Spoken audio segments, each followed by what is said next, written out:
Hello, cyberspace cowboys. Hello, we are jacked in. Yeah, Tazor is already here to say that he's jacking in. Tozar, thank you. And my dog is jacking in, as you can see in the back. She's a sleepy cowboy. Yes, everyone say hi to Judy for sure. Hi, Judy. Doing a lot of the work here, a lot of the labor. Yeah, no, this is the time of night. Hey, Ampers, how are you? This is the time of night Judy thrives at being asleep. She loves through the day. What she loves to do is to stand right here and hit my arm, so I pet her or take her out, and then at night she likes to sleep. These are her two modes. Yeah, we stand a girl who thrives sleeping at nighttime. I got to admit, it is a vibe.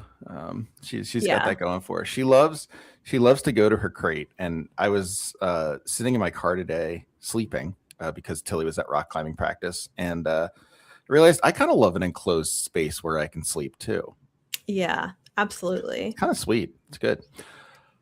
I don't know if it's from like having a twin bed, like, until I moved out for college, like, and then you're in the dorm, you're on like the twin XLs or whatever. You're like on the twin longs. I was trying to explain to Daniel, like, there is a size of bed that is only present in dorm rooms. Like, you cannot have this in your home. It is locked to the university. Yeah, the cottage industry of twin long fitted sheets that every freshman suddenly has to buy when they go to college.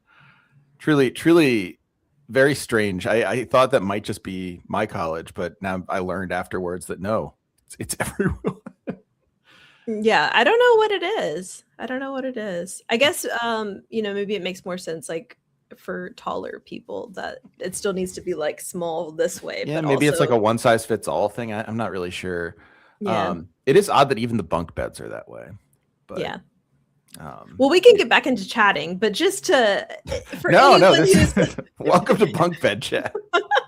Anyone who's unaware of GGNoReread, this is a sub series that we have on our podcast, No Cartridge, which is all about looking at video games critically. And then 4 times a year we come together to do GGNoReread, where we look at a book and a game in conversation together. And so we have a podcast episode about this, our pairing this time together, which is Neuromancer by William Gibson, as well as great edition right there, Liv. I love isn't this? Yeah, this is a UK edition. Mine is not the Ghost Girl edition. Mine is this guy. I forget if I showed him on camera before. He's fun. I don't think I've ever seen him. I think the guy in the middle there is supposed to be Case, like a cyber cowboy of sorts, but he looks like he's drawn by like Bill Sienkiewicz or something. But I like yours a lot. It has like that PK Dick look to it. Yeah, I don't really know who this is.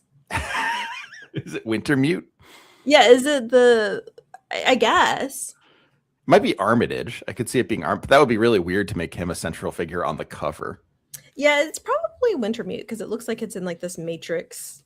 It's somehow supposed to be AI. Do you think it was inspired by the video game and the way that they fight in the video game? Because it looks a little like the AIs do in the Commodore 64 game. It kind of looks exactly like that. It does. In fact, I do think that this is part of our transmedia narratology right here. That the game inspired, or the book inspired the game, which inspired the physical book, which is changing how you're interpreting the book you're reading within because of the cover. That's wild. It's true though. The main thing is it's true. Yeah.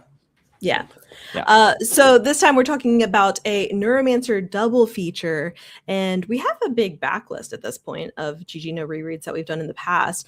But just to let you know what's coming up on the horizon, we have our next entry in GGNoReread, which is all about questing in the afterlife, which is the 7 Moons of Molly Almeida, which was the winner of the Booker Prize a few years ago, as well as Murdered Soul Suspect. So we are going on quest after death. I'm really excited. I know that Booker Award prizes are, or Booker Award winners, excuse me. I know the Booker Award itself is a little bit fraught. As As any an literary institution. prize is, I think. Yeah, but I do find that almost every Booker Award-winning book I think is excellent. I don't know why. Like if I see that, I'm always like, you know what, I'm in. Yeah. And the international Booker too, like the one Yeah. that's just like of translated works, I find success in looking at that. But I feel like there's always literary prizes are interesting. Yeah. There's always politics behind them. And It's always exciting when you're like, oh, the Booker Prize, and then someone's like, do you remember when they gave it to Leni Riefenstahl for 7 years running? You're like, what? Why? When did that happen? There's always named after Carl Booker, the worst man in history. Yeah, I do think that there is a lot of the hello, Kat. Thank you for coming to say hey. Yeah, today we're talking about Neuromancer, but we're going ahead and just like showing what we're going to be reading next for the book and game club. So everyone can get ready. So yeah, so everyone can get ready. Yeah, thank you for coming over to say hey. Ooh, sprinting. Nice. Yeah, she has reading sprints every Wednesday, and I forget the other day because it's not my day. You know, like it's Thursday here, but I know she has Wednesday sprints. That's so cool. I really enjoyed. I remember when we did a reading sprint for. Was that for? I think that was for House of Leaves. Was it for House of Leaves? I couldn't remember if it was House of Leaves or the Echo, or Echo rather. Echo. Now, anyway, we did a reading sprint. Yeah. I thought I heard that as ECHO, Echo. Yeah. For Name of the Rose. So we could have a totally different. Trevor's. Yeah, I guess Trevor's technically 1 hour in the future from you. He's still in the U.S. He has not abandoned the ship yet. Unfortunately, I feel like I'm lashed to the mast at this point. It's not great over here. But no, I'm excited. And also, I never did play Murdered Soul Suspect, and I am a sucker for a video game that involves a ghost, and also a sucker for a video game about detectives. And it always seemed like a good fit. And that and Ghost Trick are the two that are sort of like, well, why haven't I played these? Yeah. So yeah, I'm really excited to get into that. I love a aesthetic detective story. Mm-hmm. Absolutely. And I don't have a graphic made for it yet, so bear with me. But I can, say what our other books for this year are. So other than Seven Moons and Murdered Soul Suspect, we will also be looking at Alex Garner's The Beach and Far Cry 3. We will be looking at Psychonauts and Ursula K. Le Guin's The Lathe of Heaven. And we will be doing Gravity's Rainbow with Fallout New Vegas. So it's a great year. I'm really, I always get excited about GGNoReread, but I'm really, I think all of these are going to be like first time reads for me. And I think, I played a little bit of New Vegas, but I think they're all like first time plays for me as well. I've actually never fully read Gravity's Rainbow. I've read bits and pieces, and it was on my list, but when I was in grad school. But famously, when you do a reading list, there are ones you don't get to. And then your professors ask, did you read this? And you go, well, and they go, okay, I won't write you an essay on that one. I won't make you do an essay on that one you didn't read. If they're nice. If they're not nice, they could fail you. They don't want you to fail. That makes their job way harder. Yeah, I was thinking just this week about how I had a professor in undergrad who the entire structure of the class was like she would talk for like maybe 10 minutes at the beginning of class, but the class assignments were that two people would host the discussion every single week in like a 50-minute class or 60-minute class, whatever. And so it was like, all student run basically. DJ Khaled, what does he even do? Like GIF. Yeah. Like most people had books that were, I think this was like also an English that could count for like a gen ed, or there was like, it was early enough. It was like in the 2000s that people hadn't like chosen their concentration, maybe weren't actually that interested in English as right. You weren't. It wasn't a bunch of English majors necessarily. Yeah, and most people, I think, were just like spark notesing stuff. But I had like the one book that was like no one had ever heard of before, and I had to host this discussion, and like you got graded on like if you were asking like good questions and how much discussion you were able to promote, and crickets. Not a single person, I don't think, besides me who had to lead the discussion had read the book. I'm very impressed because I mean I had a class that did that too. My first post-colonial lit class I took in college was that way. The professor had students do at least half the classes, and it was odd. I mean, I guess it was a good experience, but I couldn't tell you what I learned out of it. But I did teach a class in college, or I'm sorry, when I was teaching college at UIC, where I swear no one ever had anything to say. And I think they read the books. It was a summer course and it was an intensive. So we met 4 days a week for an hour and 50 minutes every day. And I had to lecture the whole time. No, I would ask these people questions and wait, and they would say nothing. And it is, as an adult, as like someone who is like, you know, okay, this is my profession, I got to learn how to do this. It was almost destructive. Like it almost made me quit, and I can't imagine doing it as a student. That's an extreme level of strength on your part. It is, yeah. I mean, I learned this about myself whenever I moved to Australia, is how much I was relying on people being active listeners and, you know, smiling, nodding, you know, just like looking like they're interested, because Australians don't do that. They wait to like receive your message, and then they'll say something, they'll respond, but they won't ever like show you that you're on the right track talking to them. Incredibly suspenseful. I feel like that's like proposing to someone every time you have a conversation. It's like, I felt like everyone was mad at me whenever I first moved here, because they just like don't smile whenever you're talking to them or like look engaged. They all have like the Gen Z stare or whatever they say that is. I can't believe everyone in Australia has the fluoride stare at you. I didn't say it. It's the meme. I don't really believe that. I don't actually, for what it's worth. But the I actually felt that way when I was in London. I did the semester in London. When I came back, it was like I didn't realize how much I wanted that sort of like, you know, communal sort of like conversation and nods and micro movements and things like that, until I ordered something from like the Wawa down the street, and I was like almost in tears at how nice it was to like communicate with someone.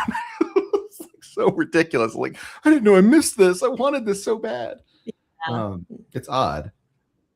I will say it ties back to Neuromancer and thinking about how much our meat bodies, as Case might put it, really, this seems like an obvious thing to say, but I guess not in the sense of Neuromancer. It's so important in mediating our reality of the world that, in fact, you can't obviate the physical entirely, which is sort of like a hidden lesson of the book Neuromancer. I don't know if it's in the game Neuromancer, but it's certainly in the book, that all of the efforts that all the characters make to just go fully digital never work. And I think, you know, Case is an unreliable narrator in this way, in that like he still wants that by the end, right? But like it is like the physicality of all the humans, at least not the AIs, is really persistent. He is it's kind of confrontational, the times in the book that he comes up against like fully digital representations of himself, like whenever he sees himself in the collection of avatars that are supposed to be like over the top, like exaggerations of their personas, but Cases just looks exactly like him, that there's not much to say. But then again, go ahead.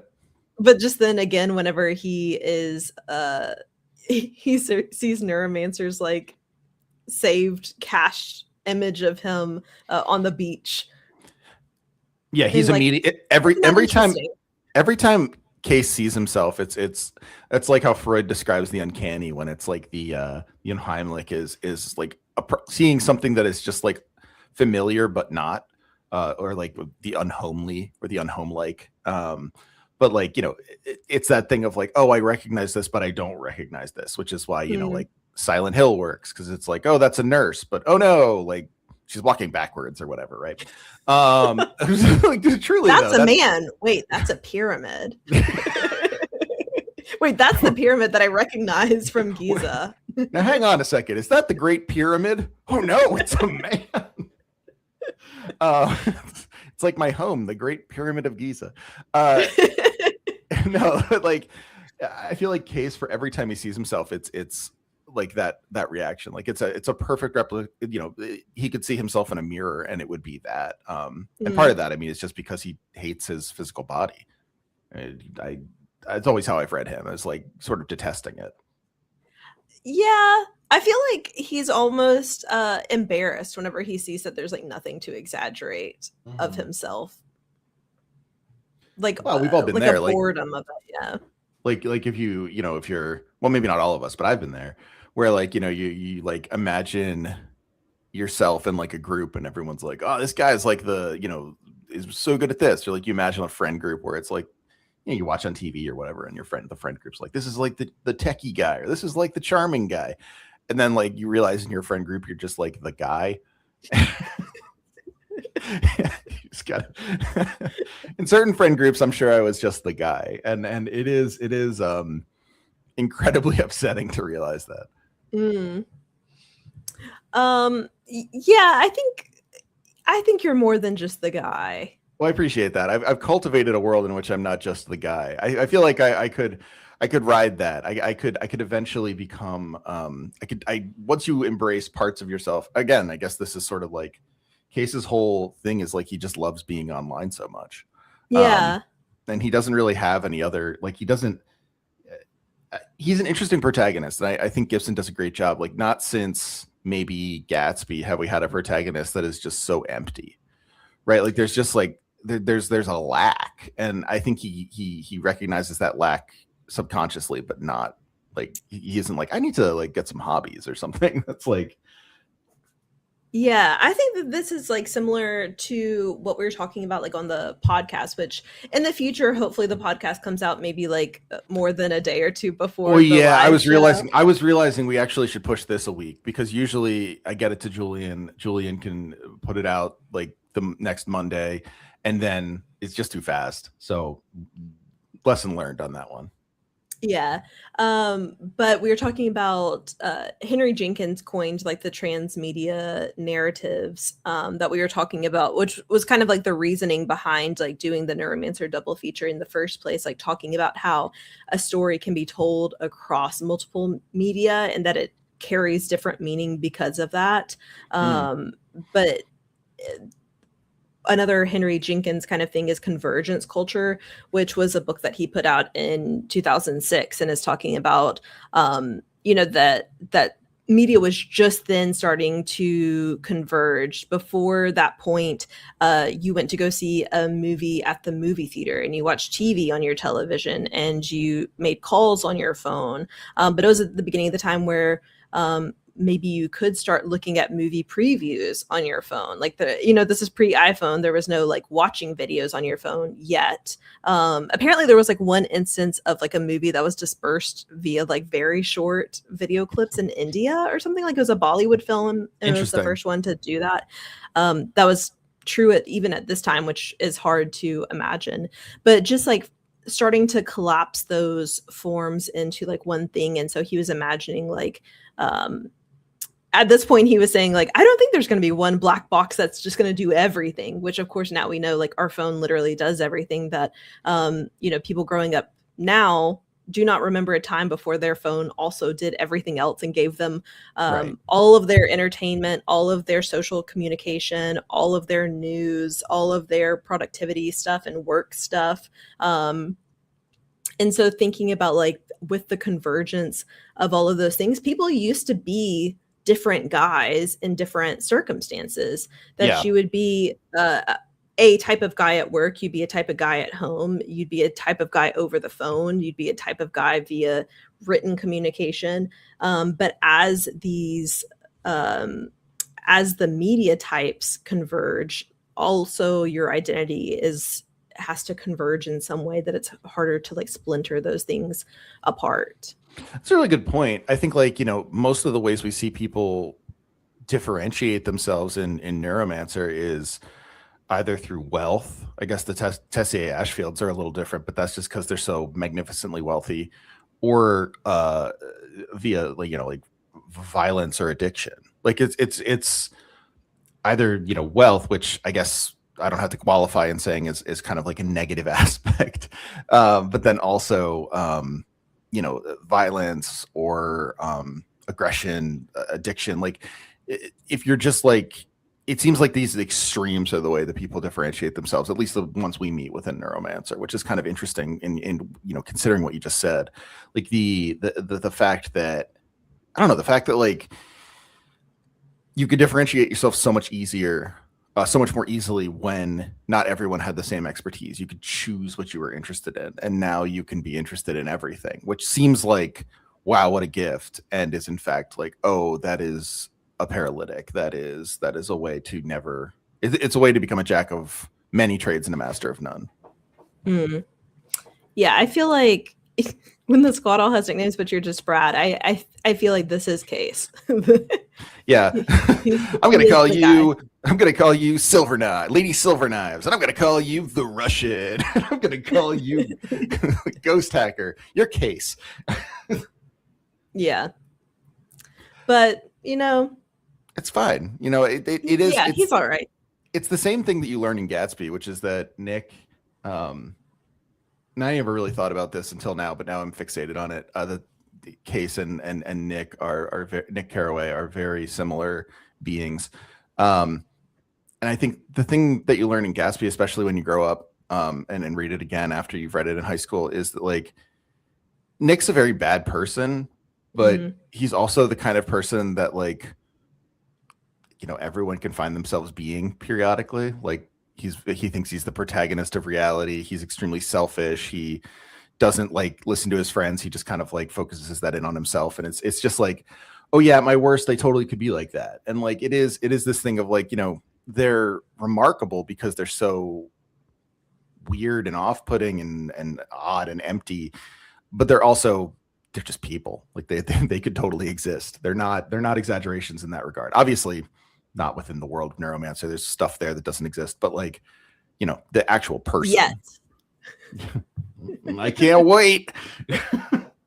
Can't wait to sell my heart for 6,000 creds in Night City. That's right. I can't. Yeah, Night City, just so cool. I did notice. I didn't say this on the podcast, but I was thinking about it.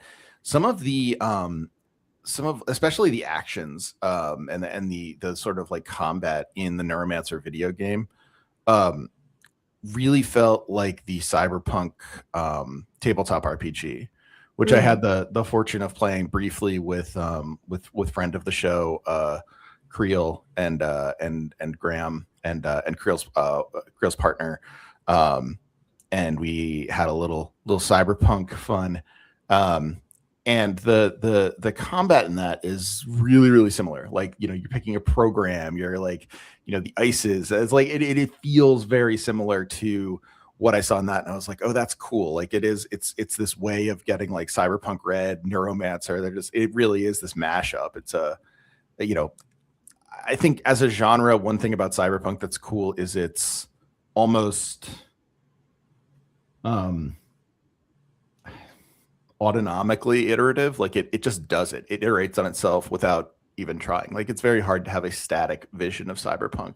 The neon's always there, but like I feel like anytime anyone does it, it changes a little bit in interesting ways. Yeah, I watched the first episode of Edge Runners. Is that what the anime is called? Yeah, I haven't watched that yet.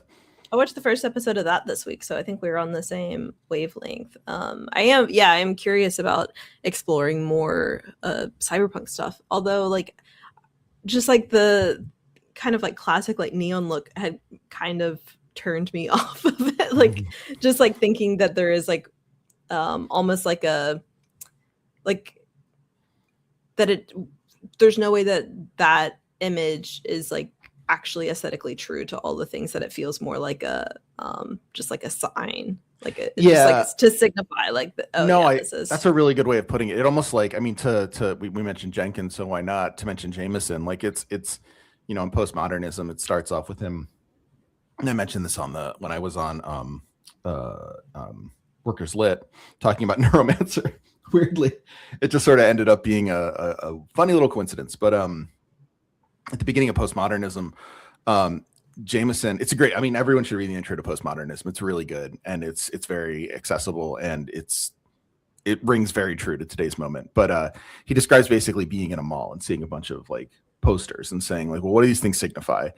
And the idea is like, they don't really signify anything. Like, it's not like, they're not meaningful in any way. They sort of like, and they don't signify historically. They're epiphenomenal almost. And as you're walking through the mall, it's not like the signs around you mean something in particular, but they mean something, you know, in that moment that is disconnected from a larger historical sense. And so like, you know, it becomes, well, I mean, you should read it, but basically it's a form of alienation. And I mean, the neon lights, like if you just have neon and that's your cyberpunk, that's another form of alienation. It's like, oh yeah, it's that place. It's Taiwan as I imagine it, right? Like, like I don't know if that's what Taiwan's like, but of course that's what it's like because I saw it on TV. I mean, it's why I haven't played Cyberpunk 2077 because I just assume that's what it's like. And apparently it's very good, but I've never played it because it just like, it seems to me like that's just going to be what I get out of it. Yeah. A lot of the aesthetics of lowercase c cyberpunk have been codified for so long without the signifiers. People would fail to recognize the piece of media as belonging to the genre. Yeah, I think, yeah. It's like interesting because it's like the world that William Gibson built was so prophetic in some ways and has come to fruition in so many ways. Thinking about doing cyberpunk now, it's like just like reiterating like what's been done in the past, whereas like I think now if you're like trying to imagine a world as new as William Gibson was able to do, you wouldn't, I don't think neon would be the choice. Well, you'd almost have to imagine like I'm thinking back to oh shoot, what was the film called, the sort of like really experimental movie?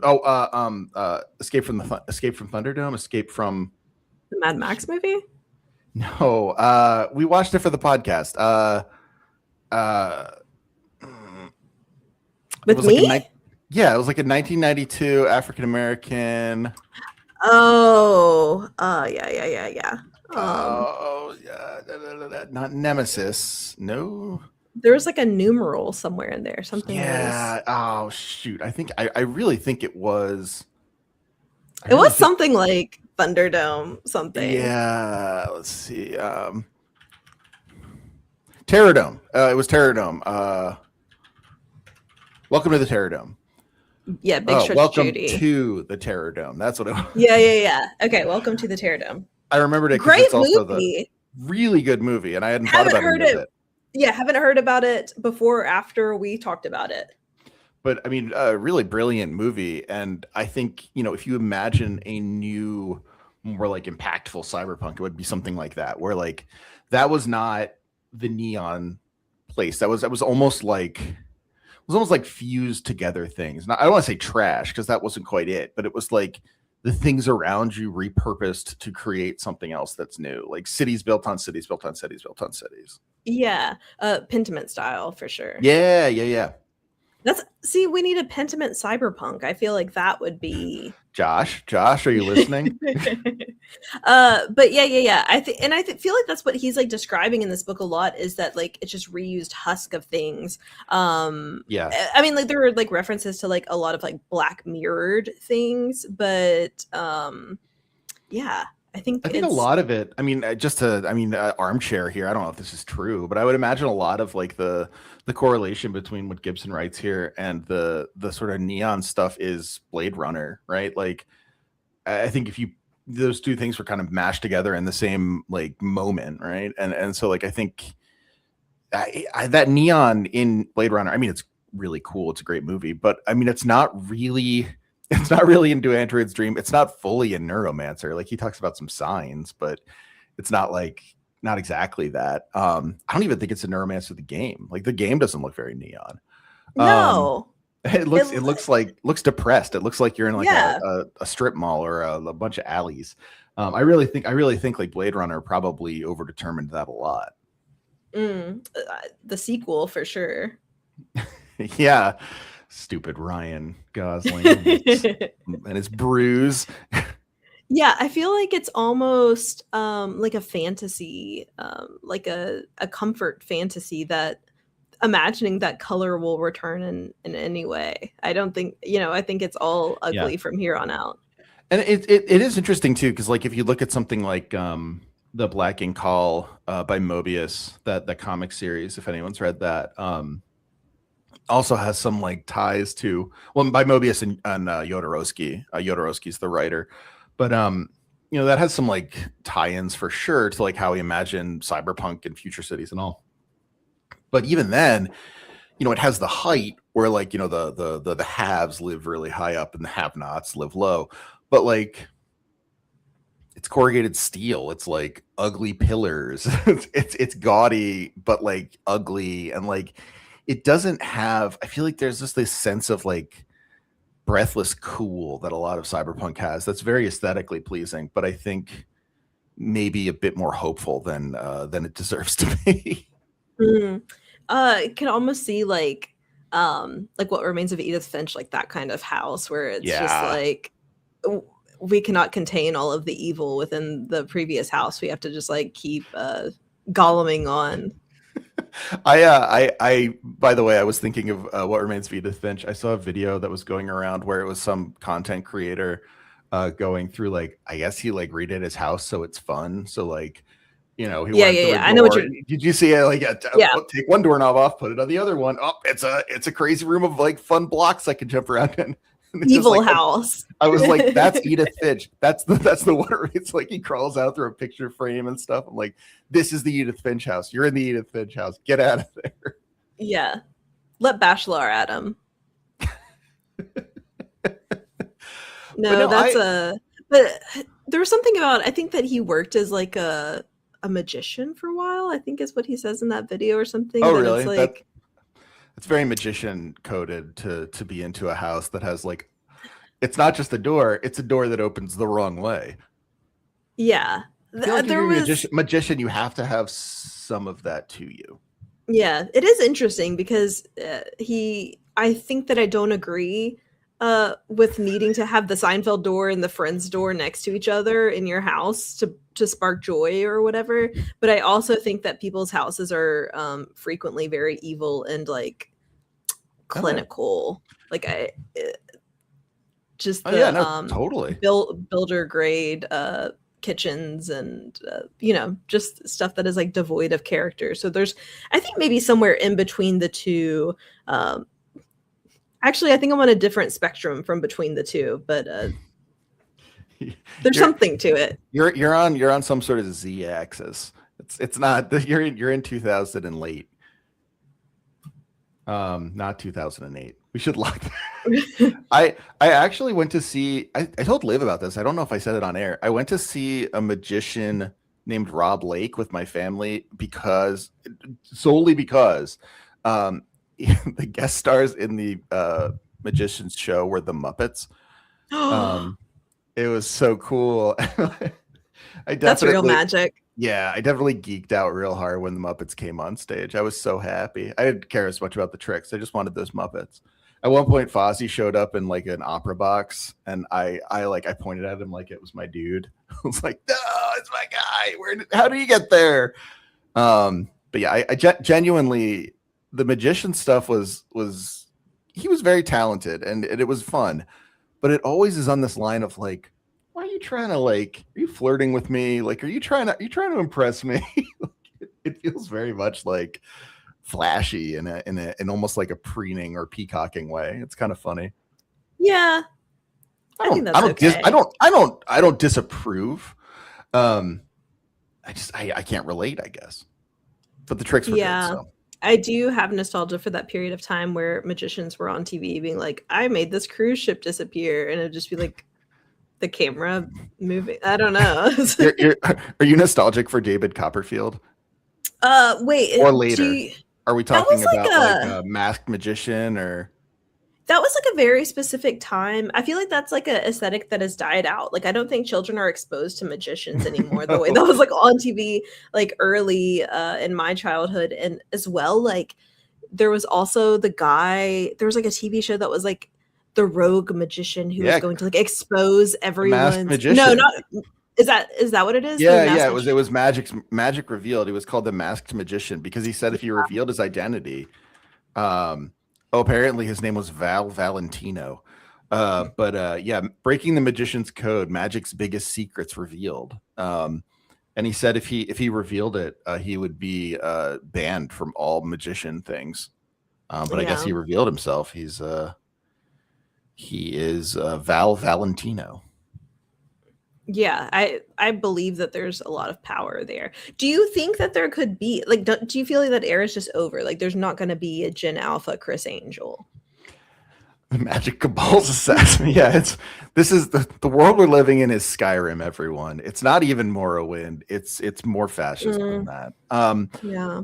But yeah, I don't know. I think it's become a stage thing again. Like I think there's power in the stage thing. I mean, that guy, Rob Lake. Oh, sweet. I actually did. I went to a kid's birthday party with Magician once. It was pretty sick. They can sometimes make the kids feel a little off. Like they have to ride a really, really fine line because kids are unpredictable, but magicians have to be a little like bombastic, so they can really freak the kids out if they're not careful. Yeah, but this is like I see this. This is like the children's clown kind of thing. Like he's probably a combo magician clown, and he has like just like the scarf thing that comes out. Like it's like the pre-bought stuff. Well, you're talking about like you're talking about like Chris Angel, like the extreme magicians, like like when Chris Angel made Shaq fly. You've seen that video, right? He makes Shaq levitate, and Shaq doesn't know how it's happening. I'm gonna need to I'll find that for you. I'll send it over to you. Yeah. We're gonna be looking into this. That's a really good video. This will be dealt with. It's really similar to the camera moving because it's obvious like Shaq is being lifted by some contraption that you just can't see. Yeah. All his friends are on the ground. They're like, Shaq's flying. I can't believe it. Shaq's like, gotta put me down. Put me down. But I feel like this was like in cahoots with like also us loving Guinness World Book of Records and like Ripley's Believe It or Not and wax museums, which I feel like I do think that you see whenever there's like a new celebrity put into a wax museum, like you'll see like photographs of that still, but like people are still pretty fascinated with wax museums, but I think those are always places that you wanted to go to and actually see. Like I think Madame Tussauds is better if you actually like are there, because then it's like, oh my god, it looks exactly like Rob Reiner or whoever. But Barbara Streisand. That's a much better one. Why did I pick Rob Reiner? I don't know. I'm not for certain if Rob Reiner has a wax model, but maybe. I hope so. Man deserves it. Poor guy. Anyway, yeah, like I think you're onto something, and I think that like that also goes back to what you were saying about like the boxes, right? Like and having these videos on our phones and having sort of like this world of again going back to the book, like it's this. Oh yeah, no, I remember that was at Disney World. That was the Hall dope. of Presidents. Yeah, I saw that was pretty funny. It was so obviously Hillary.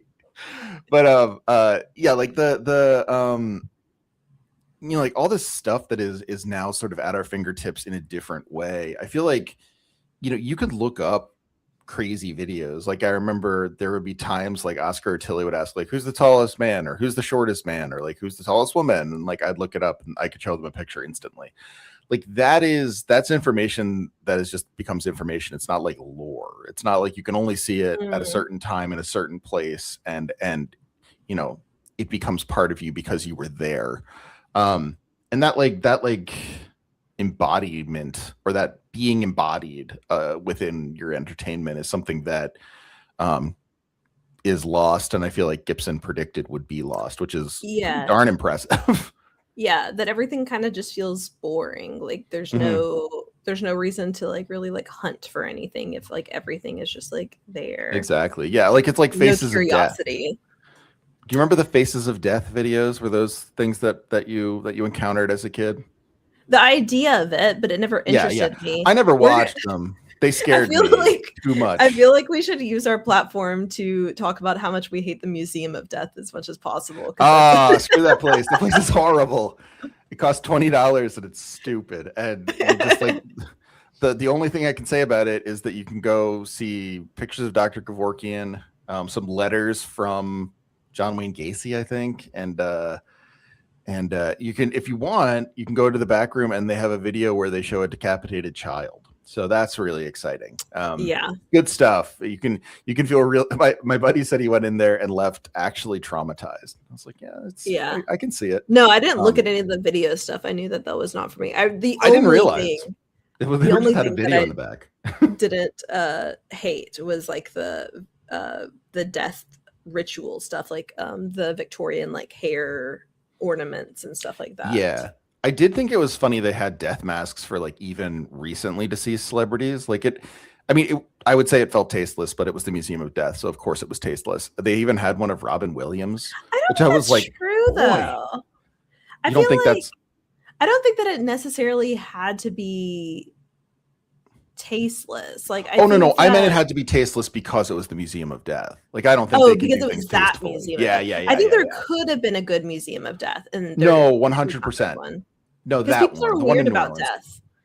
It's good to talk about sometimes. Well, and that's the ritual thing that you were talking about. Like, I think that's really interesting. And actually, like people clown on the Victorians a lot for good reason. But I think the way that they talked about they you're ending them. I stand. We love the Iron Lady in this house, and I'm not talking about Margaret Thatcher. But no, like their understanding of death and what they did for death, like the commemorations and stuff like that, is really interesting. Like, people get all kind of worked up over the death photographs or like the dolls with the hair of the deceased and stuff like that. I think like, I don't know, making it real in that way is kind of better than what we do in some ways. Like, I think they had a closer relationship to death in a positive way. And that is one thing at the Museum of Death that was good. Faces of Death is different in that it is a movie that you could get in VHSs in strange places, and allegedly had people dying in it. Although a lot of it was just from movies. So, like, not really, but some of it was real, from like, like someone dying because they like got in an industrial accident or something. Not something I watched. New one coming out. Yeah, I know. It's really weird. I don't understand why they're making more of them, because this is exactly the sort of thing that the internet completely like ruined the market for. Yeah. Like, yeah, I don't encourage you to go watch people die, no. but like, there are literally websites called watchpeopledie.com, which you could go watch people die. Like, it's not rare online. And that's a commonality of it, right? Like, that's so different from, if you're at your friend's house and they put on a tape and you're like, oh, I don't want to be here, but I'm here, I'm watching this is crazy. Now it's like, oh yeah, that video, like, I don't want to watch that. I've seen it before. It's like, and I don't like it. Like, it becomes like everyday stuff. It is like one of those things where I feel like it had like a history like of like Faces of Death of being like a communal thing that you kind of like put your friends through or whatever. And like even like the early shock videos on the internet, like Two Girls One Cup or something like that, I feel like was like a communal experience. Like, yeah, someone showed me Two Girls One Cup. That was their experience of watching me watch that was part of it. Yeah. But it is definitely more of like a isolation totally type of thing now, I think. Yeah, I can even remember there was an old Danzig video where it was called what was it, Twist of Cain, I think it was. No, It's Coming Down. That was what it was. But it was Glenn Danzig's band Danzig. And they had a video, and the video, it had Danzig in it or whatever, but it was like a lot of images of close-up genital piercing.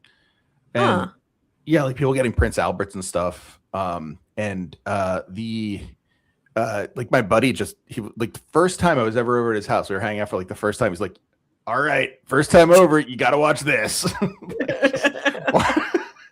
And it was real. I was like, oh my God, that's so much. Like, that's horrible. That's like, because it wasn't gentle. So I was like, oh geez, this is rough.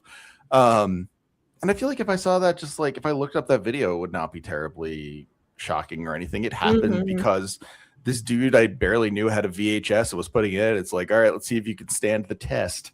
I don't know what that says about me or anything. Or him. Maybe I saw Gus the other day for the first time in a long time. He was at the donut shop. I recognized his gait, and I called out Gus, which is not his real name, but his nickname. And he looked over, and yeah, it was him. It was the man himself. He's doing great. Lost a lot of weight. Looked good. I think a lot of it, the communal part of it, is like showing it to you to help make sense of what you saw yourself, though. You know, not like, good point. I'm going to inflict this on him, but this has already been inflicted on me. Maybe I'll know more about how I feel about it after I see someone else see it. It was, I mean, that's like the visceral part of something like The Ring, right? Where like it is this sort of like you have to share it with someone thing. And like why those stories like that happens with internet stuff where it's like, oh, sorry, like I showed you this JPEG and now you've seen it after I've told this story. Now I've cursed you or whatever. Or like, you know, some of it will even be like, oh, you heard this, and in hearing this, it's, but like it doesn't hit the same because it's just like, what, it's like online, anyone can see it. But like if it's like a cursed object, right, like a thing, it's like, well, it can only really be in one place at one time. That makes it very, very arcane and weird. Yeah, I was like falling down the wiki rabbit hole, somehow linked from Neuromancer to this, but the idea of fax lore about things that maybe it was with the transmedia kind of stuff too, but just like the early ability to like quickly disseminate folklore or conspiracies, whatever, by like photocopying it. Oh, that's and cool. there'd be like cute, it was the one that's like the wiki image is like a cute little mouse that's a wizard, and it's talking about how there's like LSD in, I don't know, postage stamps or something. There's but like one of those that like first spread in a big way, like you couldn't do as fast by word of mouth as like was just like printed out. And yeah, and like people would just leave them places, right? Like you just like, yeah, it's really, yeah, it's super interesting. And I think like one of the things, and I mean, we're not gonna, we don't have a dedicated like space for this, but I would recommend people read ahead and other of Gibson's stuff. I think like as Gibson starts seeing how the future takes shape and the ways it differs from his own perception, like the book I referenced on the podcast was Pattern Recognition, but someone else referenced like Count Zero and like there's a ton of ones that are kind of interesting that way, but especially in Pattern Recognition, like he's almost disappointed. Like it's almost this oh, like this kind of thunk of like, oh, this is what it's like when a lot of information gets thrown at you. It's not like flying through space. It's like it's sort of like it's a little like the back rooms or something. Like there's a reason the back rooms are such a big thing for kids and teens and stuff. It's because like the sort of like bland beige existence of like, oh yeah, here's more information, here's more information, here's more information, and none of it is particularly shocking or not shocking. It just kind of iterates on itself. Hey, bringing us back to the Henry Jenkins, he in this essay that I read called Adaptation, Extension, Transmedia, he references like Derrida's like archontic principle. Is that how you pronounce that? Archontic. The drive within an archive that seeks to always produce more archive to enlarge itself. Yeah, that makes sense. That's a very Borges thing too. And that's, yeah, it's like this, like there's just always going to be more information that it's just going to like keep putting shells up, and kind of like the way that the Neuromancer like world is built, where there's like physical husk that keep layering on top of itself too. I just think that this is like something that really fits to be something that has like these multiple I guess like canon points of information. I wonder how involved William Gibson is with the TV show that's coming out, and if it is going to be something that is also like presenting new information. I mean, it must, because it's a TV series. Like there's no way I guess it's not that long of a book. I guess you could like really chew on the scenery a little bit in the action scenes, but like I don't know how much. I think you'd have to add a little more. And I just think that it's going to end up looking more like a typical cyberpunk look, something more like the Matrix rather than the game, which I feel like is actually will always be my canon idea of how it is, like how stupid and boring the world looks of just like walking around, and how strange and vectored and like alienating the cyber world looks. Yeah, I agree. And just like jacking in from this like ugly motel, and you leave that world and you're just back in the ugly motel. I think like one of the things that's weird about and surprising about Gibson's novel that the game gets, and I guess it's a little surprising the game gets it too, is that like a lot of the imagery of it feels not Western.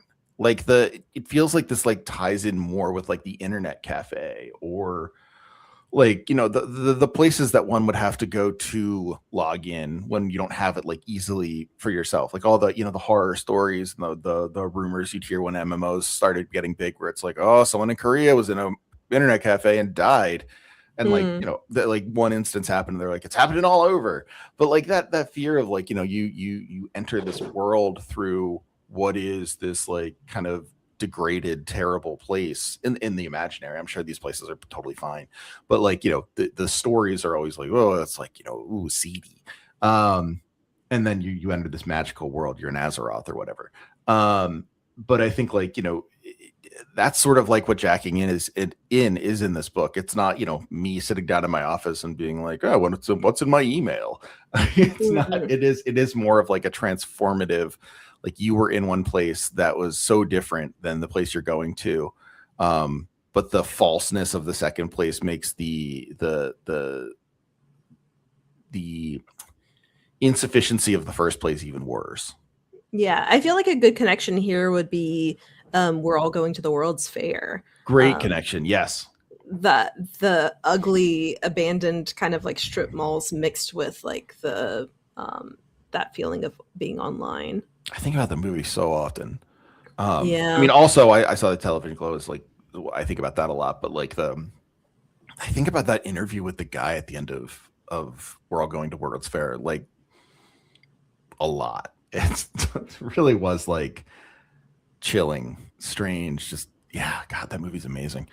It's a great example. Yeah. Like it is, I guess like, and you know, this is sort of like the creepypasta kind of appeal too, where like, I think one of the things in that world is that it's always trying to find like, and it's always the eerie or the dangerous or whatever, but that's part of it. It's this spark, right? This thing that's like, you know, there's still a real, capital R, real, past the sort of imaginary. And if you do this, you can get there, but watch out. The real is also like deadly, right? Like that. And I think like, I don't know, that fear / desire, the thing that you want but can't have, it's like Lacanian in a certain sense, but it's also just like very human, right? Like I want this, it will hurt me kind of thing.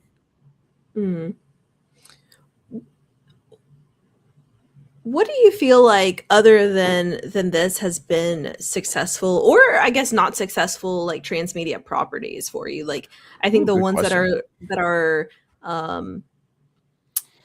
you know, put forth a lot whenever this like topic comes up is stuff like Star Wars has like a, you know, a big one. More traditionally with video games, like The Matrix had like a game that came out and gave different information than the movies did, and was like a property that people were very interested in the type of people that would want to like dive deep on. I think The Matrix MMO is one that sticks out to me, where like it's, you know, that people all sort of like sat around and you know, consoled each other as it ticked down into oblivion when they shut off the servers. That's very much like The Matrix to me, like that kind of like doomed solidarity. I think that's a great transmedia story. I mean, I'll say one that sounds like a joke, but is not a joke. And I wonder if you can still find it. But we brought up I brought up Gatsby before. And there is okay, yeah, you can still play it. It's at greatgatsbygame.com. It is an NES version of The Great Gatsby. It is real goofy, but on some level understands the text from a satirical point of view better than most people I've seen try to understand it seriously. like the things it jokes about, the things it plays with, the things that sort of like, you know, the bosses and stuff like that. They're like, because it's a side scroller. It's like, it's not, you know, a digital novel. It's really fun, actually. It's great. But they do a great job, and like they get what the book's about so that the parody hits correctly, right? Like that sort of thing. And that is a transmedia thing where you take something serious and make it trivial in a way that emphasizes the seriousness. I think that is really a big moment of transformative success. Because like, you know, Star Wars, you're absolutely right. Like that, and Lord of the Rings, you know, what do they call those games? The something of Middle Earth, the one with the Nemesis system that everyone loves.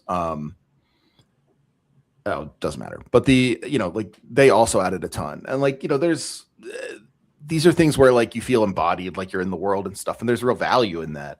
It's fun. It gives you some sort of sense of like satisfaction. But I think that transformative quality of like, you know, Neuromancer. Oh, thank you, Shadow of War, Shadow of Mordor.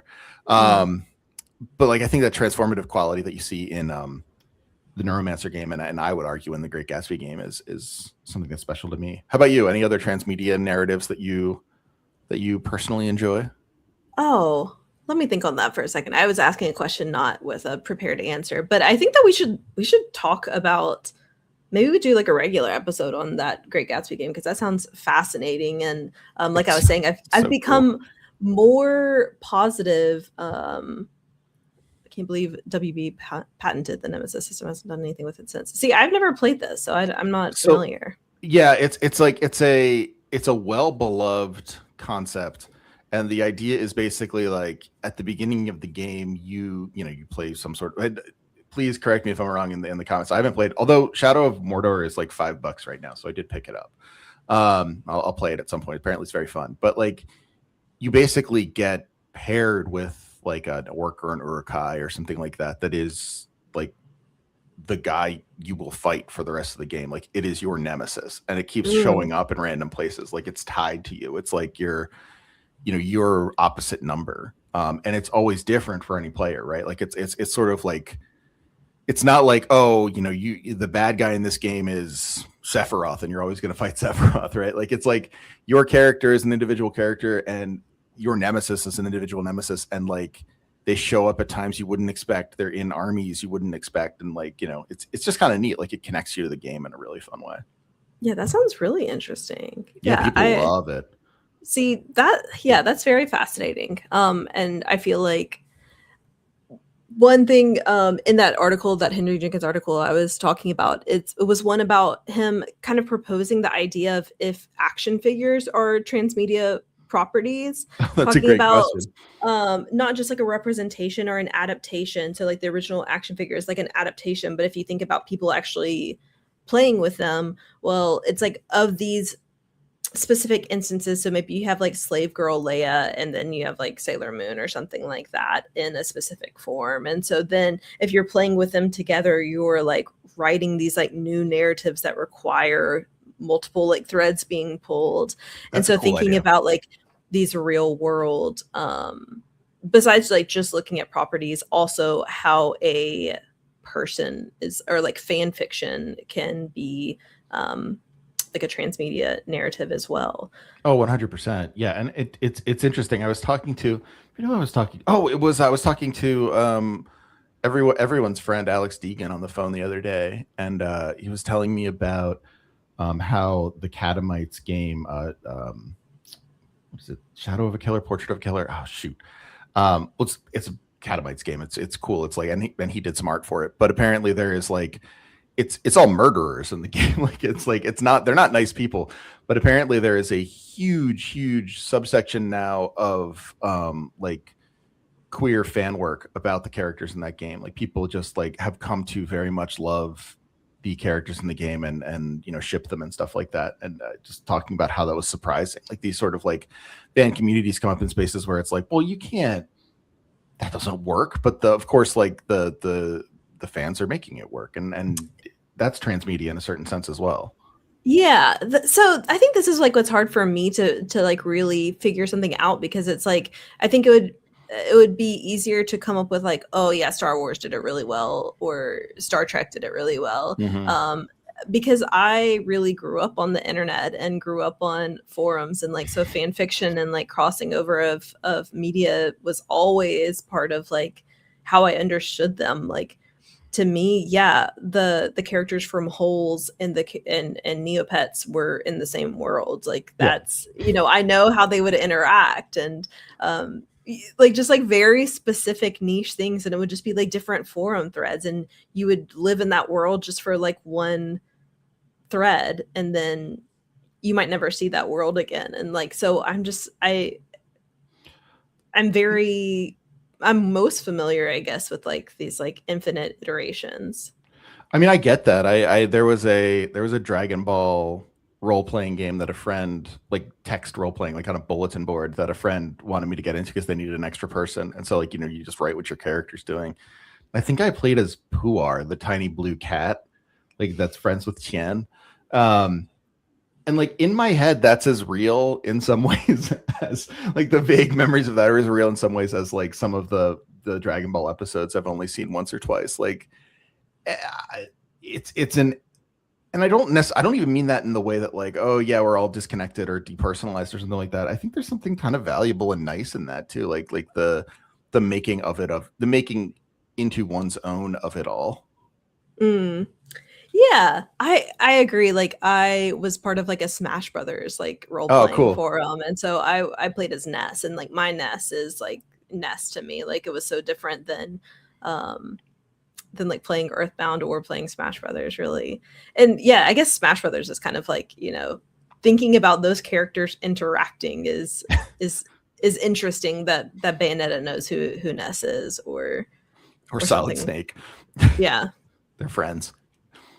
Yeah, no, I agree. I think one of the games that really strikes me like this is the Super Robot Wars series. I don't know if you're familiar with those or not, but they're basically like tactical RPGs, kind of like, you know, they're strategy RPGs. You have your units and you move them around.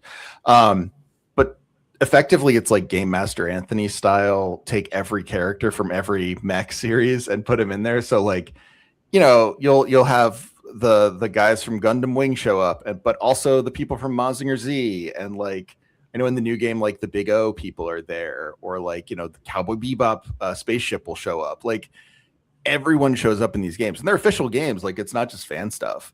So like, it really ends up being this thing where it's like, well, what if they all could meet? And it's incredibly satisfying, even if you don't know all of them, which I certainly don't, but like, it's incredibly cool that everyone's like, what's that? Oh, it's Mazinger. Great. Like, they'll help us. And it's like, I remember that. That's like an old cartoon, and they're playing with the new cartoons. I think like just being able to, it's because it's never, for me anyway, I think the difference between that and sequels is that sequels are meant to be like this continuation of the story. It's like more, bring me more from this universe kind of thing. Whereas like iterations like Super Robot Wars or like Smash Bros or like BBS stuff, right? Is like you're adding on to the world by kind of trying to understand it better, to live in it more, to kind of like think about it in a hypothetical sense that isn't real, but is, you know, in not being part of quote unquote the story, like more real than the story is at points. Like it's just different. It kind of like exists again. Like trans is a perfect way of saying it. Like like the prefix, not necessarily, like obviously trans is a different kind of prefix as well, but trans in this instance, right? As in like across, right? Like it's sort of like it's not quite the same. It's sort of like phased. And that phasing in and out of canon is I think kind of like a valuable sort of creative moment.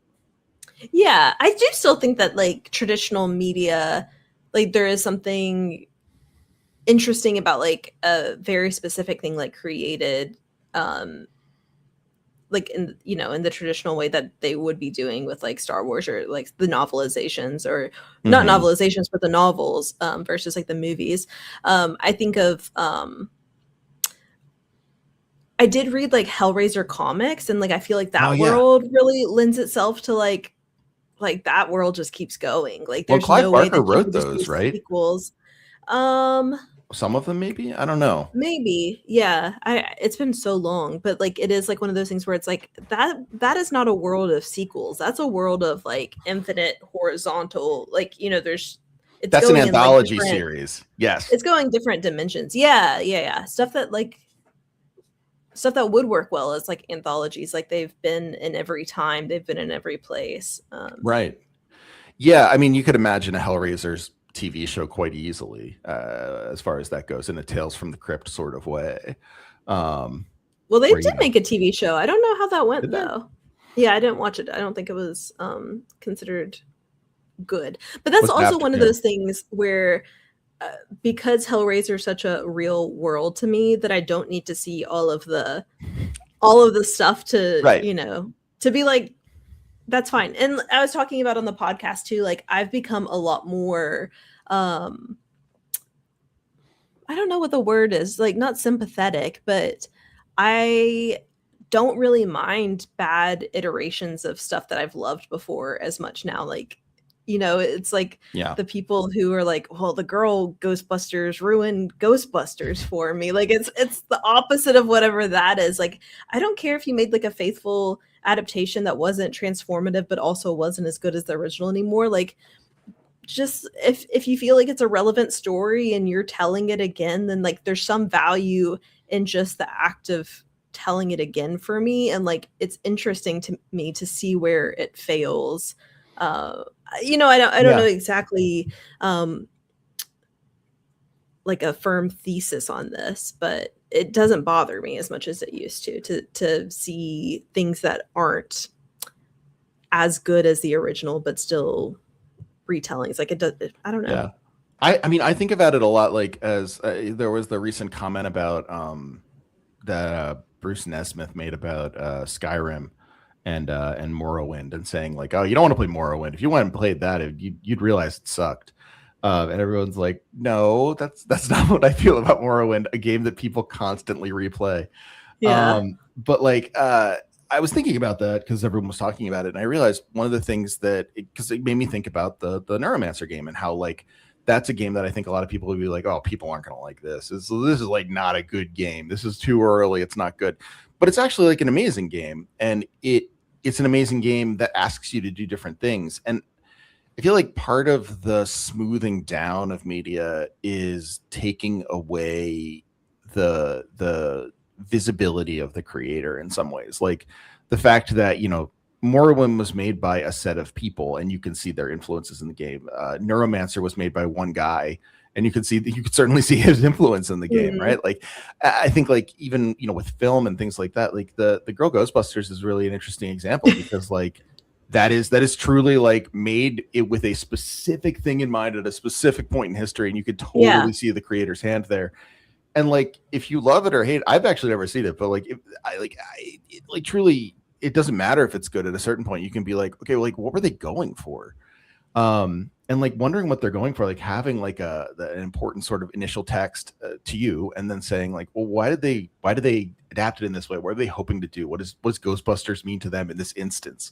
I think is like super interesting, and I think a lot of discussions about canonicity and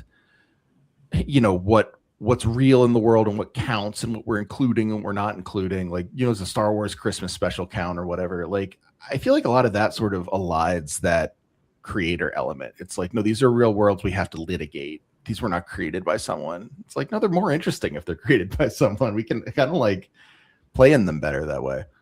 Yeah. And obviously there's like a real cynical take on it that's just like for both sides, that you can be like, well, they tried to be woke and that's bad. And then there's also the other side of it. Well, they're just trying to make money and that's bad. That it's like that specific thing. But even if that's like the decision to make the movie, there are, still so many people working on this across the board. Like the people working in wardrobe on this movie are not, I don't think have any, plans to either be the most woke or to be, doing this for a capitalistic reason or whatever. Yeah. Like I just feel like very open-minded about things in a way that I think is like kind of unpopular, that you don't want to be seen liking the wrong thing. I think it's which doesn't because bother me. no, yeah, and it shouldn't. I mean, I think that's extremely admirable of you. Like, I think this is part of, Goodreads and Letterboxd culture. Like, Goodreads and Letterboxd are interesting because you can tell people what you've watched, and that's cool. Like, it's neat to talk to your friends about because there's so much of Star Wars emphasis that sucks because of the specific character of George Lucas, and yet remove the George Lucas and there's no Star Wars. That's right. Yeah. Like, you can't, like, the first Star Wars movie it's just the hidden fortress. It's just Kurosawa, but it's like, but if it wasn't just Kurosawa, it wouldn't be Star Wars. Like, I don't know what to tell you. Like, that's interesting. But yeah, I think like, the Letterboxd and Goodreads elements are, I think those sites are really interesting, and I love seeing what people are reading. It's neat watching, like, Kristen has a Goodreads, and now my kids have Goodreads because they're trying to, like, log their books and stuff. And it's interesting to see, like, Ozzy go through Goodreads and try and find stuff. Like, he's really into Gravity Falls, so he looked up Gravity Falls, and, like, he's like, wow, there's like 25 books of Gravity Falls. And I was like, well, let me see. It was all, fan fiction. And I was like, I don't know if you can even find this, bud. Like, I don't know, like Mabel's Great Day Out or whatever is going to be any good, but you can try it if you want. But like, I love that element of it. I love, like, curating your own sort of like group of people to suggest things and recommend things. That's fun. But I also think just because it becomes like a, inevitably becomes like who's smarter than who sort of thing, like a competition. It's like, well, be careful, because like you can't have too much trash, but you can't have too little trash, because that shows you're not fun. And then you can't, don't say you only like the movies by like Ingmar Bergman or I only watch like the French neorealists or whatever. Like, no, you have to branch out, or people will think you're authentic. And it's like that sense of like a genuine sort of like curiosity or enjoyment is seen as almost a liability.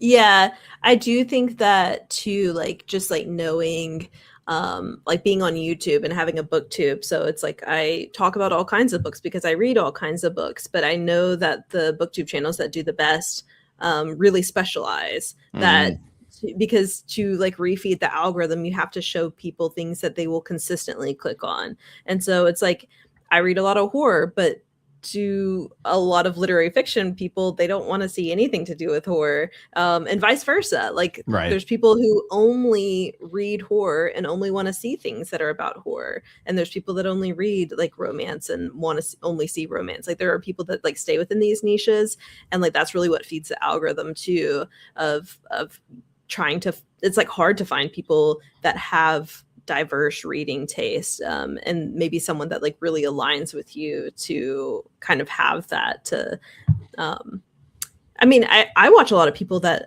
I don't really care to read any of the books that they're reading, but just the way that they talk about them is still interesting to me. So it's hard to find people that you can consistently, I guess, like take as recommendations. Even people who read the exact same books as me, they might come away with different takes that are like less informative to me than like watching someone with more different reading taste. Totally, yeah. And like that's what that happens in the real world. Like it's very funny how much my mom seems to be, and she doesn't recommend a ton to Kristen, but when she recommends a book to Kristen, it is almost like laser focused into something that Kristen, it's like always correct. She's very good at recommending. And then Kristen's mom is like, I will say like maybe like 10% of what she recommends, and she'll recommend a lot hits. Like Kristen will be like, I don't really like historical fiction. I don't like anything in history. And her mom will be like, okay, well, this one's about the Spanish flu, but it's like a romance in the Spanish. She's like, I don't want to read that. And like obviously her mom knows her better than my mom does. Like obviously they spent much more time together. Obviously she knows her taste even better. Like, but just like that sense of like, almost like the X factor of like, but do you sort of know how I'm going to read this? Do you know how I'm going to enjoy this? Are you seeing this from the same way as you said? Like, I think that's a really good way of saying it. Like it's kind of, it doesn't really matter. It's like, it's kind of random. So have you read any of the other books in the Sprawl trilogy? No, I've not. I bought Count Zero. I have that somewhere, But no, I never did, and I really would like to, actually, especially after revisiting Neuromancer. I think oh, Judy's up. Big Hi, Judy alert. Judy. Oh, what are you doing, Judes? Oh, you coming over? Oh, so cute. Oh boy. Oh boy. Oh my Yeah, gosh. there she is. There she is. But yeah, I would really like to. I'd like to see what more he does with the world, because like I remember being kind of a little bit turned off because people were like, yeah, they aren't as good. I was like, oh, I don't want to read books that aren't as good. But I just like I'm just like interested in seeing what he does. Like I think he does interesting stuff in here that has very little to do with like, who did it? Is it pulse pounding? Like I it could be boring. It could be like, whatever, but I just kind of want to see what he does. I will say, like, my favorite thing about reading a lot is probably not I feel like most people consider me as like reading a lot. Like I think 100 books a year I think is like, Oh yeah. More than the average Joe. My favorite part about it probably is that because I read so much, I don't mind reading a bad book. That there's a lot. Yeah. You get to read something that is not as good and be okay with it, because it's just like one in the line of many, rather than being like, okay, I'm going to read 2 or 3 books this year and they're gonna improve my social standing. Yeah, I'm gonna learn so much. I'm betting everything on this one. Yeah, exactly. Yeah, no, it's totally true. Like I think, I don't know, on some level, and this is something else that we've maybe had winnowed away a little bit by having all the information at our fingertips all the time, is like, I'm thinking with music particularly, because I would buy a lot of CDs, and sometimes used, sometimes I tried not to buy ones new that I didn't know if they were good or not because they were so expensive. But like, you'd try a lot, and there'd be CDs you buy, and it would be like, okay, this is bad. Like, I don't like this at all. But you kind of had to figure that out. Like, it was an important part of the process. You had to sort of like winnow it down, and like some of them would be amazing, and then some of them would be mediocre, and maybe most of them would be mediocre, and then some of them would be like truly bad.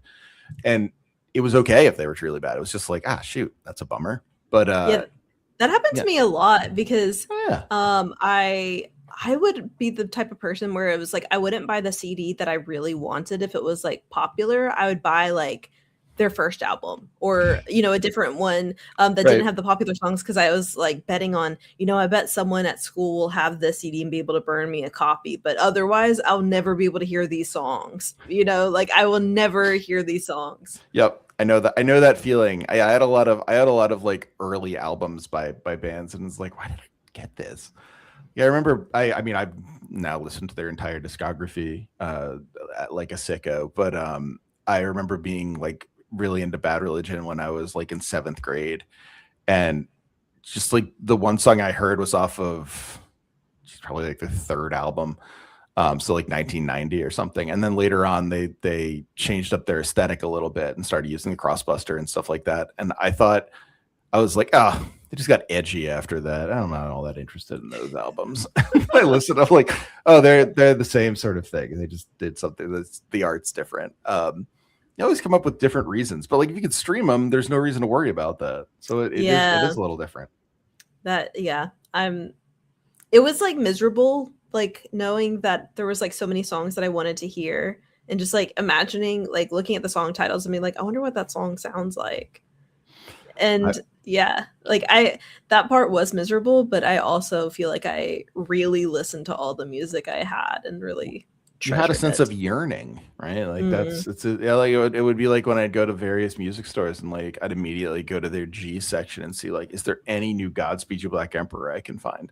I can hear all their music now. I can hear the demo that was so rare, like that was like unfound until someone found it in their basement because it's up on streaming.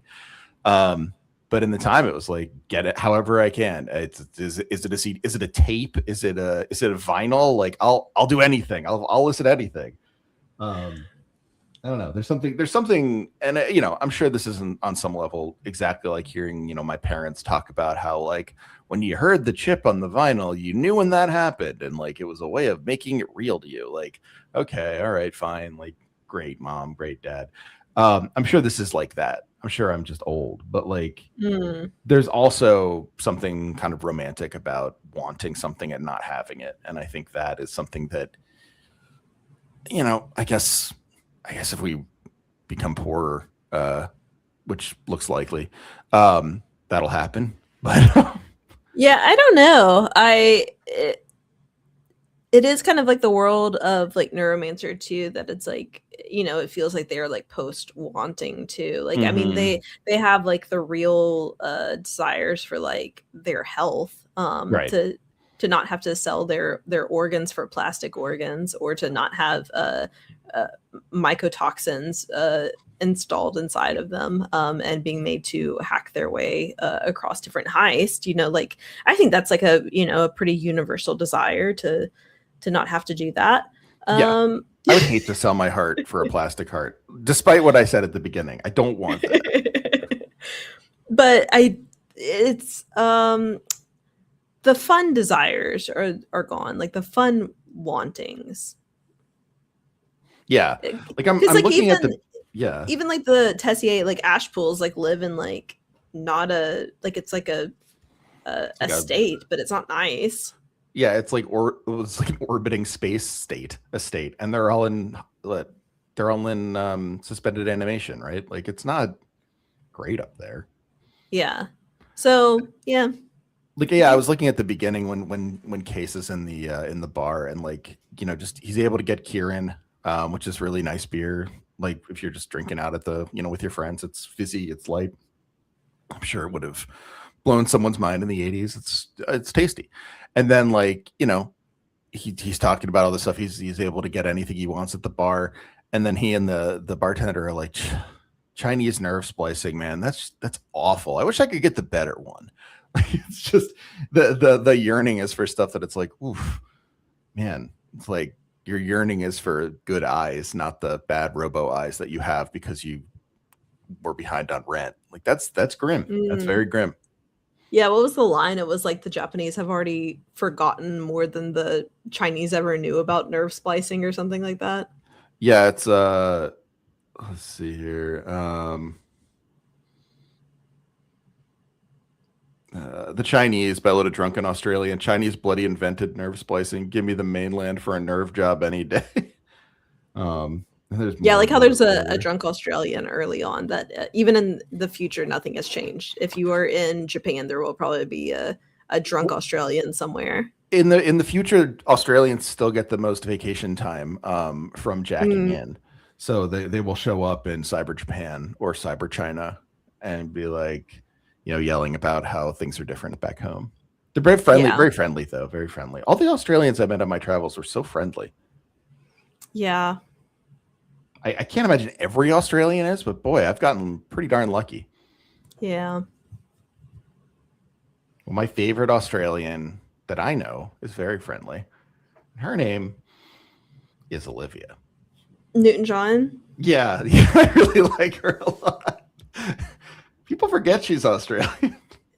Yeah, I mean, it does feel it feels prophetic, but I think that he might have had some insider knowledge. All right, rank the predictions. I think the internet comes in at number 2. Number 1. What if an Australian liked beer in a different country? What do you think are the least likely predictions? Do you think that we are going to get hand knives? No, I don't think those are coming. I think any easily done weapon prosthesis is not in our near future. I don't think cyber eyes are coming. I don't think they understand how eyes work enough. Yeah. Is that Molly's eyes, you mean? Yeah, Molly's eyes have like the What's going on there? Yeah, I'm not really sure. Every representation I've seen of them look insane. Yeah, Molly Neuromancer eyes, or male celebrities with bulging eyes. No, I'm not looking that up. Today. Today. They are surgically implanted mirrored lenses. I'm going to have to invite a friend over before we can look at that search result. Usually, yeah, that's right. We got to... if you're not there, if someone's not there with me, I'm going to freak out. Yeah, apparently it's they're basically like Okay, so this I could imagine. I take it back because I always thought her eyes were like they did something. And I guess, okay, they It's like are a optical protective cover. enhancements. You can see in the dark and access data. So I don't think you're going to get a heads up display in your eyes. I don't think that's happening. But I could see a cosmetic thing where your eyes look like you're wearing sunglasses all the time. Yeah. What is that? I don't know, Iduru. I don't either. Let's see what it. Hold on. Let's get a synopsis here. Let's see. It's 1996. It's characterized as a connected phase of his 1990s work, set largely in California. Okay. 2 intersecting storylines, including the data analyst Colin Laney and a teenage fan, Chia Pet McKenzie, as they are drawn into events surrounding Rez's announced plan to marry Rhea Toei and Iduru, who exists as a virtual media star. Oh, okay. It's mediated. Okay, that's interesting. Wow. That's pretty impressive. Writing some stuff. Like, we need to... guy, yeah. And he's still just like tweeting? I don't understand. Who gave this guy the lays of heaven? Posting? Yeah, he is. I added him in our podcast, but he did not fave. Oh. It's rude. I mean, it's just a little rude. But it might be busy. It's hard to get as we learned, it's hard to get Neuromancer's attention. We extinguished we didn't respect what was given to us. Once we learned that we might have legs in that universe, it was not cyberspace anymore. You can't be a cyberspace cowboy if you have legs. No. Get real. That really was one of our funniest moments of tech plateauing when Meta's metaverse fell apart because Zuck said, like, we've mastered having legs, and everyone was like, all right, I'm out. Yeah. What are you talking about? I don't care if this guy has legs. I don't want this anymore. Well, I love it. We've talked about a lot of things that are not Neuromancer today. I think they're all like spiritually connected. Yes. And I feel like it's like one of those things, one of those books that I did. Yeah, I talked about this on the podcast, that it feels like, I know I respect that he wrote this, but it also feels like a world that was like revealed. Like it is now something that is interpolated in every other thing that I see and read. And it really snuck up on me on how much it was doing that until I got to the end and I was like, oh yeah, this is part of my worldview now. Yeah, it's a fun book to have as like a companion over a long period of time, because like I think I read this when I was 15 first. So that would have been last year. No, just kidding, everyone. I'm not 16 years old. I'm much younger. But no, I read it when I was 15. And so like, I've probably read it every 10 years, just incidentally. And it's always really interesting to see what parts of it ring true to me now, right? Like what rung true to me in like the early 2000s is not the same things that ring true to me now. Like it different parts of it feel more real. I don't know if that's about me or about the world around me. My guess is it's a little of both. Yeah, I imagine that whenever you're reading this, when you're 15, it's like maybe the heist feel like a little bit more high octane and important than totally. Well, the idea of just like jacking in, like getting like the headset on and being like in virtual reality felt so cool. Because like I had that sense of immersion in video games, with the idea of like, oh, maybe I'll just like be in it like all the time, and like not fully realizing like, oh yeah, when you're on the computer 8 hours every single day and then 6 hours every single night, that is basically what this book is describing. You're already doing. Yeah. You're already ruining your life in the way Case does. When you wanted a Ready Player One situation. I did. Yeah, I wish I had it. My name is Hero Protagonist. That's not Ready Player One. That's Snow Crasher. Oh, I forget what that is. That's a different book altogether. That's a good book, actually. Yeah, no, it is interesting, because thinking back on it, like my mom had to demand that I go out and swim with my sister in our pool, because it was there when we moved there. And and Caitlin really wanted to. Snow Crash, thank you. I was thinking Snow Crasher sounded a little bit off. I think you mixed it with like Snowpiercer. Yeah. But I would have to go out and swim, and like I was commanded to around like 5 when my mom came home, because I had just been in my room since I woke up in an HTML chat room. And then after I was done swimming, I would go back to the HTML chat room until I fell asleep. And it's like, that's Neuromancer. Like, you didn't realize it, but that's it. You did it. You were living it. Yeah. But thank you for talking about both this book and this game with me. And I do feel like the game was wonderful. The game is also something that's just like that. I mean, the TV series, there's no way that could replace the world of the game to me, because it is just like, it feels correct. I linked Gamer the for archive. Fun. Oh, Gamer for Fun. I linked Gamer for Fun. People can find the archive. That's easy. Gamer for Fun is the hard stuff to find. I linked that in the show notes, and I hope more people watch that. I looked for Gamer for Fun on Blue Sky, but no such luck. No, I think I hope he's doing okay. Yeah. I genuinely formed a parasocial relationship with him as I was watching the stream. Yeah. I know. I feel like this episode is like very interesting too, in how it like transformed both my understanding of both Neuromancer, but also like early PC gaming and Let's Plays, and it was just kind of transformative experience in a similar but not the same way that I feel like House of Leaves, that was like a very interesting experience. And I feel like House of Leaves and Neuromancer you could talk about together. Oh, 100%. Yeah, I think that makes a ton of sense. I like that. Well, Trevor, do you have anything more to say on Neuromancer today? God, I'm sure I do, but not today. I've gotten tired. I don't think I can say anything smart other than go watch the Gamer for Fun Let's Play. Well, just a reminder, coming up, we would love for you to read with us and talk about with us both 7 Moons of Mali Almeida as well as Murdered Soul Suspect.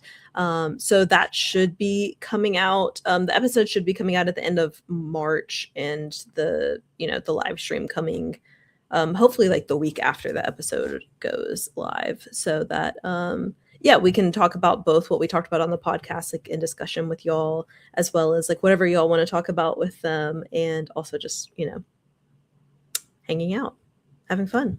Sounds perfect to me. Being gamers for fun. He really said it all. Yeah, that I wish he was still around. Apparently he there is Gamer for Fun. Does he have, he might have a Twitch now. Maybe, but it looks like he hadn't uploaded in like a long time. I found a website called Gamer for Fun, but it was not FOUR, it was FOR, and that is it's ridiculous. I kind of have the feeling that a guy who was dedicated to uploading like 65 episodes of Commodore 64 games to YouTube did not just decide to pivot to Twitch. Was not like, I'm just gonna. That's reasonable enough. Now. Yeah, no, fair enough. That makes a lot of sense. All right. Well, I had a lot of fun. I can't wait for the next one. Yeah, me neither. I could do these all the time, but I hope that people read along with us. But of course, as always, it'll be a fun time. Even come even if you haven't read the book, because we love to chat. Absolutely. All right. Thanks everyone for being here. Yep. Thanks you. Talk to y'all later.